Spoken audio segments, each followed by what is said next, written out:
আসসালামু আলাইকুম প্রিয় দর্শক মণ্ডলী। লতিরাজ কচু বিষয়ে কিছু আলোচনা করব। তার আগে ঠিকানা দিয়ে থাকি জেলা নাটোর, থানা বড়াইগ্রাম, গ্রাম তালসুক, কুণ্ডপাড়া।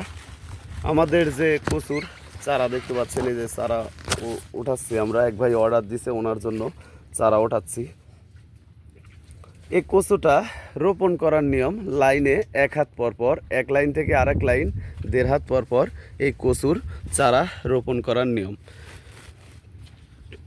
আর জমিটা চাষ করে নিতে হবে। চাষ করে নেওয়ার পরে জমিতে কাদা বানিয়ে জমিটা সমান করে তারপরে আপনার জৈব সার যদি কচুতে দিতে পারেন সর্বোচ্চ ভালো হয়, কচুটা শক্তিশালী হয়। আর আপনারা ইউরিয়া, টিএসপি এবং সাথে বাসুডিন অথবা ফোরাডান জাতীয় দানা বিষ ব্যবহার করতে হবে কচুতে।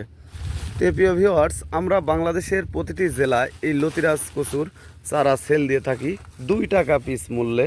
আপনারা যদি এই কচুর চারা সংরক্ষণ করতে চান আমাদের সাথে যোগাযোগ করতে পারেন। ভালো থাকবেন, সুস্থ থাকবেন। আসসালামু আলাইকুম।